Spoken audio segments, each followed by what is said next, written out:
In family पार्टियों को लगता है कि इनके बेटे बेटियों के अलावा कोई गरीब ट्राइबल बड़े पद पर बैठ ही नहीं सकता है।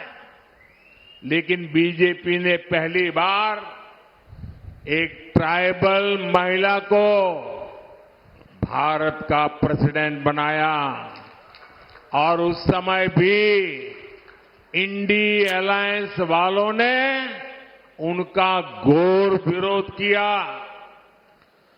நண்பர்களே, இந்த பரம்பரை வம்சாவளி கட்சிகள் இருக்குதே, அவங்க எப்பவுமே என்ன பார்ப்பாங்கன்னா அவங்களோட மகன்கள், அவங்களோட மகள்கள், அவங்க பேரம்பேத்தி தான் அப்படியே படிப்படியா வாரிசுல ஆட்சிக்கு வரணும்னு நினைக்கிறாங்க. எந்த ஏழையோ பட்டியலின மக்களோ பழங்குடி இனத்தவரோ இந்த பதவிக்கு வருவதை அவர்கள் விரும்புவதும் இல்லை, அனுமதிப்பதும் இல்லை. ஆனா முதல் முறையாக பட்டியல் இனத்தைச் சேர்ந்த ஒரு பெண்ணை இந்தியாவின் ஜனாதிபதியாக உயர்த்தி அழகு பார்த்தது நம்முடைய பாஜக அரசு. அதுக்கு கூட அவங்க ஆதரவு தராம எதிர்ப்பு தான் தெரிவிச்சாங்க. तमिलनाडु में इतना पोटेंशियल है, इतना टैलेंट है, लेकिन जब से डीएम की सरकार आई है इन सबको इग्नोर किया जा रहा। कोयम्बटूर रीजन की टेक्सटाइल इंडस्ट्री कितनी फेमस है, डीएमके सरकार पावर टैरिफ बढ़ाकर इस इंडस्ट्री को तबाह करने में, वीवर्स की जिंदगी तबाह करने में जुटी हुई है। इनके करप्शन से भी तमिलनाडु की हर इंडस्ट्री परेशान है। நண்பர்களே, தமிழ்நாட்டில் நான் பார்க்கிறேன், இங்க ஏராளமான திறமையும் மனித ஆற்றலும் மிகுந்து இருக்கிறது. இந்த திமுக அரசு இப்படி மிகுந்து இருக்கிற மக்கள் சக்தியையும் ஆற்றலையும் வீணடித்துக் கொண்டிருக்கிறது. இந்த கோயம்புத்தூர் பகுதியில் ஜவுளி தொழில் மிகச் சிறப்பாக நடந்து கொண்டிருக்கிறது. திமுக அரசு என்ன செய்யணும்?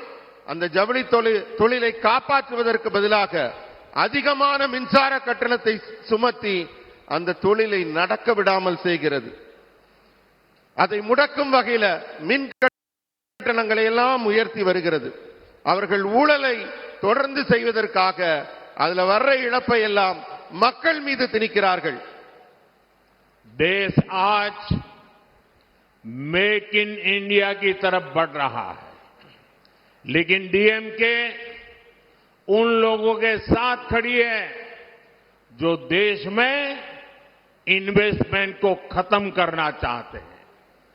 अपनी इस राजनीति से ये लोग सबसे ज्यादा नुकसान तमिलनाडु का कर रहे हैं। बीजेपी सरकार तमिलनाडु में इस रीजन में डिफेंस कॉरिडोर बना रही है। इसका लाभ कोयम्बटूर को भी मिलेगा। क्या इंडी अलायंस की मानसिकता से कभी डिफेंस कॉरिडोर बन भी पाता? क्या कोई इन्वेस्टर हमारे देश में, हमारे तमिलनाडु में आता? நண்பர்களே, இன்னைக்கு நம்ம நாடு மேக் இன் இந்தியா அப்படிங்கிற இலக்கை நோக்கி வேகமாக முன்னேறி கொண்டிருக்கிறது. ஆனா இந்த முதலீடுகளை எல்லாம் நடக்க விடாமல் முடக்க நினைக்கிறது திமுக அரசு. அப்படிப்பட்ட நபர்களோட தான் அவங்க தோழமை பாராட்டுறாங்க. திமுக தன்னுடைய சொந்த சுய லாபத்திற்காக தமிழகத்திற்கு அதிகபட்ச கேட்டை விளைவித்துக் கொண்டிருக்கிறார்கள். தமிழகத்தில் பாஜக அரசு தான் இதோ இந்த கோவை பகுதியில் ஒரு பாதுகாப்பு வழித்தடத்தை, டிஃபென்ஸ் காரிடோர் நம்ம உருவாக்கி இருக்கிறோம். இதனால மிகப்பெரிய வளர்ச்சி, மிகப்பெரிய லாபம் இந்த பகுதிக்கு கிடைக்க இருக்கு. ஆனா இந்தி கூட்டணிக்காரங்க இதெல்லாம் செய்வாங்களா? அவங்களுக்கு இதெல்லாம் செய்யணும்னு தோணி இருக்குமா? யாராவது முதலீட்டாளர்கள் முன் வந்திருப்பார்களான்னு நீங்க எல்லாம் சிந்திச்சு பார்க்கணும். साथियों, देश में जब दिल्ली में कांग्रेस सरकार थी राज्यों के साथ इस आधार पर भेदभाव होता था कि कहां किस पार्टी की सरकार है।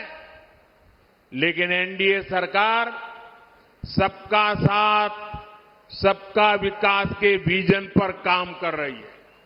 हम कहते हैं विकसित भारत के लिए विकसित तमिलनाडु। इसलिए हमने पिछले 10 सालों में तमिलनाडु के डेवलपमेंट के लिए लाखों करोड़ रुपए लगाए हैं। நண்பர்களே, நாட்டுல காங்கிரஸ் ஆட்சி இருந்தப்ப மாநிலங்களை எல்லாம் எப்படி பார்ப்பாங்க தெரியுமா? இது நம்ம ஆட்சி, நம்ம கட்சியோட ஆட்சியா, எதிர்க்கட்சியோட ஆட்சியா, எந்த ஆட்சிங்கிறத வச்சுதான் மாநிலத்தின் உறவுகள் தீர்மானிக்கப்பட்டன.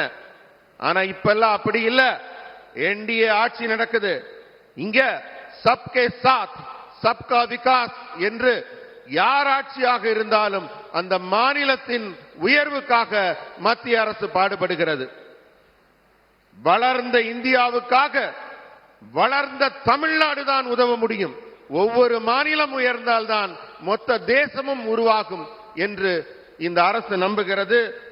அதனாலதான் தமிழ்நாட்டுக்கு கடந்த 10 ஆண்டுகளில் மட்டும் பல லட்சம் கோடி ரூபாய்களை மத்திய அரசு கொடுத்திருக்கிறது. செய்திகளை உடனுக்குடன் தெரிந்து கொள்ள உடனே சப்ஸ்கிரைப் பண்ணுங்க.